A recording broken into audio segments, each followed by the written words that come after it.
আসসালামু আলাইকুম সুপ্রিয় দর্শক, আমি একটু বাইরে বের হয়েছি। বাইরে তুষার পড়ছে।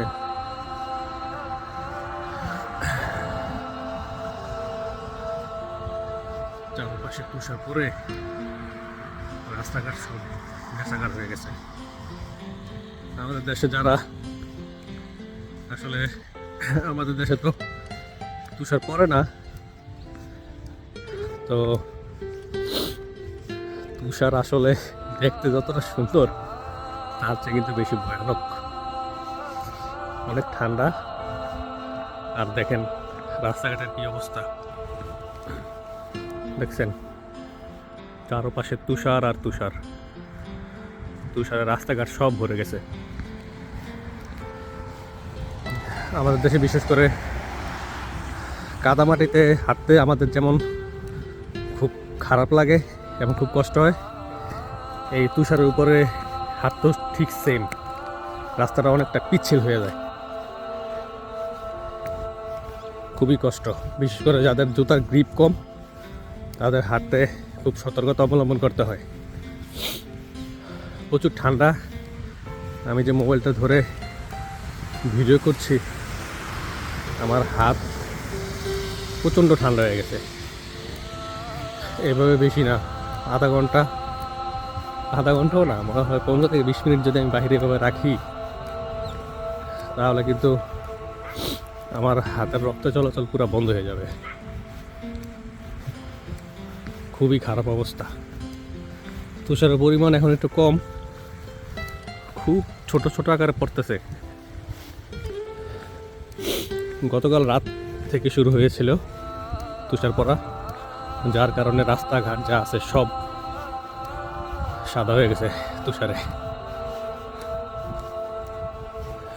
এই যে গাছগুলো দেখতে পাচ্ছেন, এগুলা দেখতে মনে হচ্ছে মরে গেছে, কিন্তু আসলে এগুলা কিন্তু মরে নাই।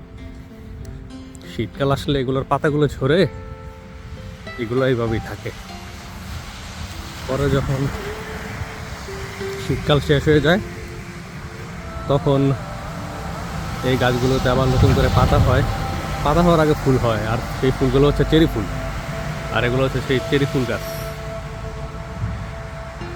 এই দেখেন একটা দোয়েল পাখি। এই দেশের দোয়েল পাখিগুলো অনেক বড়।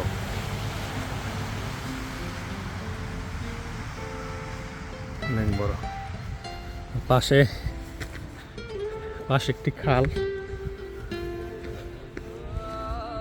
প্রচণ্ড ঠান্ডা বলে খালের যে পানিগুলো আছে এগুলো বরফ হয়ে যায়, প্রচণ্ড ঠান্ডা।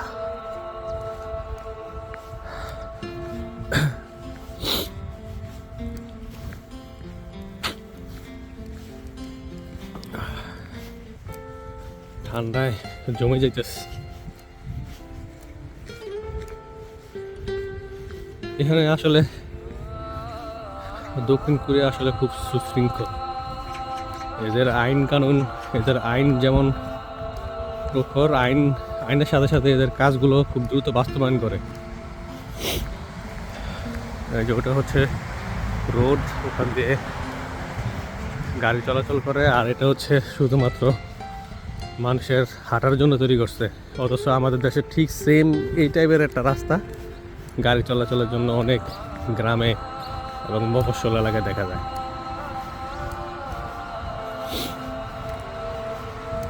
ওদের রাস্তাঘাট তৈরি করার জন্য যেই সব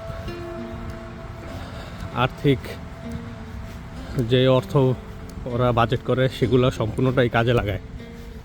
আর আমাদের দেশে তো যেই পরিমাণ অর্থ রাস্তাঘাট তৈরির জন্য প্রদান করা হয়, এর বেশি অর্ধেকই নেতারা খেয়ে ফেলে, যার কারণে আমাদের যোগাযোগ ব্যবস্থা আজকে এত বেহাল দশা। হাঁটতে প্রচণ্ড কষ্ট হইতেছে, অনেক পিচ্ছিল। আর এই দেখেন ব্যায়াম করার জন্য ওরা কি সুন্দর এগুলো প্রতিস্থাপন করছে।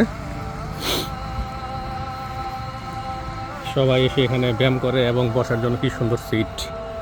আমাদের দেশে যদি এগুলো এভাবে রাখা হতো, এর বেশিরভাগই, বেশি না 6 মাস পরে আর খুঁজে পাওয়া যাবে না, চুরি করে সব নিয়ে যাবে।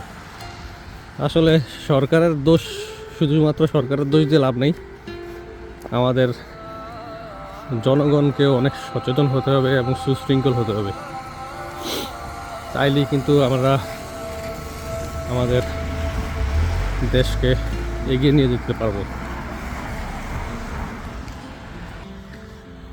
তো ঠিক আছে, ঠান্ডায় পুরো জমে যাচ্ছে। আজকে এই পর্যন্ত, আবার কোনো এক সময় আপনাদের সাথে অন্য কিছু শেয়ার করব। তো সবাই ভালো থাকবেন, বেশি বেশি করে লাইক করবেন, শেয়ার করবেন, আর অবশ্যই আমার নতুন চ্যানেলটি সাবস্ক্রাইব করবেন। আল্লাহ হাফেজ।